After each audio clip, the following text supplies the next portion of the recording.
बुंदेलखंड जनपद झांसी के ग्रामीण अंचलों में किसानों की बोई हुई रबी फसल जिसमें चना, मटर, राई, गेहूं आदि फसलों को अन्ना जानवरों के कहर से बचाना मुश्किल ही नहीं नामुमकिन है।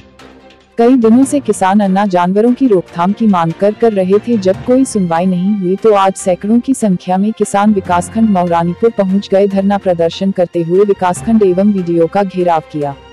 तहसील के कई किसानों की फसलों को अन्ना जानवरों ने खा लिया है। किसानों की मेहनत लागत डूब गई। गुस्साए किसानों ने आज विकासखंड मौरानीपुर प्रांगण में जमकर धरना प्रदर्शन नारेबाजी की। धरना प्रदर्शन की सूचना मिलते ही शासन प्रशासन मौके पर पहुंचा। भारी पुलिस बल पहुंचा। मौके पर तहसीलदार मौरानीपुर पहुंचे। किसानों ने विकासखंड व वीडियो का घेराव करते हुए कहा, अन्ना जानवरों से फसलों को बचाना मुश्किल ही नहीं नामुमकिन है। अन्ना जानवर या तो किसानों के खेतों में है या रोड पर विचरण कर रहे हैं। शासन प्रशासन के दावे हवाई साबित हो रहे हैं। किसानों ने आज मांग की अन्ना जानवरों को गौशालाओं में रखा जाए, जिसकी खानपान की व्यवस्था सरकार करे। विकासखंड मौरानीपुर करे समस्याओं का ज्ञापन। मुख्यमंत्री, मंडलायुक्त, जिलाधिकारी, मुख्य विकास अधिकारी को संबोधित ज्ञापन तहसीलदार मौरानीपुर को दिया गया, जिसमें मांग की गई है छुट्टा घूम रहे अन्ना जानवरों को जनपद में संचालित सभी गौशालाओं में रखा जाए व उनके रहने व खानपान, चारा, भूसा, पानी की व्यवस्था सरकार द्वारा कराई जाए, ताकि अन्ना जानवर गौशालाओं में रहे, न कि किसानों के खेतों में और न ही सड़कों पर दिखाई दे। दूसरी मांग, जिन किसानों की फसलों को अन्ना जानवरों द्वारा चर ली गई है, उन किसानों की निष्पक्ष जाँच कराकर उनको अन्ना जानवरों द्वारा चरी गई फसल का मुआवजा दिलाया जाए, जिसमें ग्राम कंजा, चितावत, ग्राम बचेरा, ग्राम बुढ़िया, ग्राम भकोरा, पाचोरा आदि गाँव शामिल है।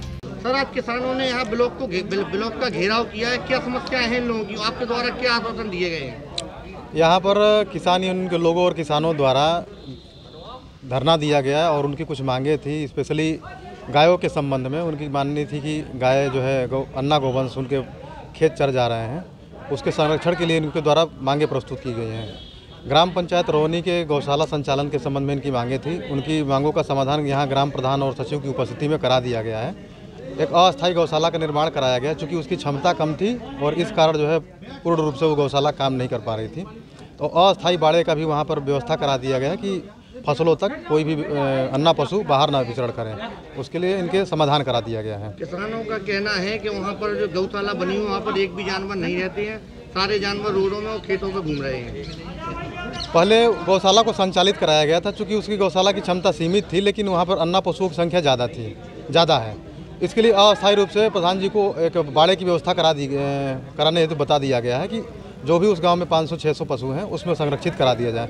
इसमें किसी प्रकार की लापरवाही न की जाए, क्योंकि पूरे साल भर की किसानों की आमदनी होती है उसमें, और अन्ना पशुओं की वजह से उनके फसलों को कोई नुकसान न पहुँचे, प्रधान जी से स्पष्टली कह दिया गया है।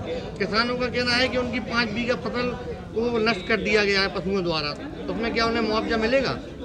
ऐसा कोई व्यवस्था तो मुआवजा का नहीं है, लेकिन फिर भी हम पूरा प्रयास करते हैं कि इस तरह की कोई चीज़ें ना हो।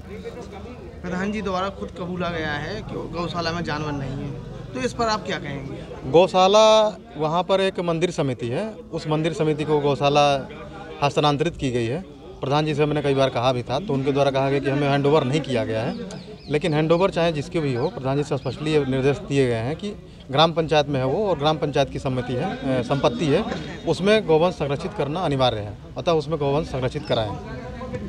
नेताजी, आज आपने ब्लॉक का घेराव किया है, किन मुद्दों को लेकर आपने ब्लॉक का घेराव किया है आज? देखिए साहब, पेट का सवाल है साहब, पेट पे लात मारी जा रही है।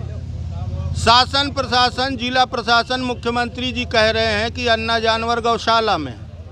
अगर गौशाला में है तो फिर ये सैकड़ों किसान आज ब्लॉक का घेराव, धरना प्रदर्शन क्यों कर रहे हैं? क्या इन्हें पड़ी है कि अपना घर खेत छोड़कर इस ब्लॉक में बैठे हैं? तो साहब, बड़ी दयनीय स्थिति है। अन्ना जानवर से फसलें नहीं बच रही है, हम लोग खेतों के पहरेदार बन गए हैं। जिम्मेदार अधिकारी, सरकार मौन है, किसानों की सुध लेने वाला कोई नहीं।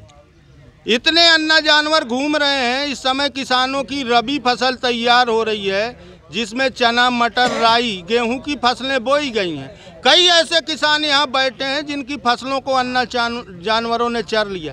किसान ने घर के जेवर गिरवी रखकर, साहूकारों से कर्ज लेकर खेतों में रबी की फसल बोई है, लेकिन दुर्भाग्य है कि शासन प्रशासन की नाकामी के चलते किसान आज यहाँ वीडियो ब्लॉक मौरानीपुर में बैठा हुआ है।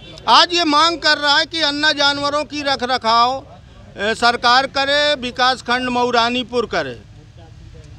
किसानों ने आज यहाँ पे प्रदर्शन घेराव किया है। मांग है कि जो हमारी फसलों को अन्ना जानवरों ने बर्बाद किया है उसका सर्वे कराया जाए, मुआवजा दिया जाए और अन्ना जानवरों को गौशालाओं में रखा जाए। चारे भूसे की व्यवस्था सरकार करे और किसानों की हाड़ तोड़ मेहनत से जो फसलें बोई गई हैं, जो खेतों में रात दिन झोपड़ी बना के किसान बैठा है, सिर्फ खेती किसानी के दम पे जिंदा है। तो बुंदेलखंड का किसान अन्ना जानवरों के कहर से परेशान है और मुख्यमंत्री जी से लेकर जिला प्रशासन मौन है। किसानों की सुध लेने वाला कोई नहीं है। आज यहाँ पर मजबूर होकर हम लोगों ने धरना प्रदर्शन किया है। अगर हमारी मांगों को नहीं माना जाता तो आने वाले दिनों में यही किसान उग्र आंदोलन करेंगे जिसकी जिम्मेवारी शासन प्रशासन की है।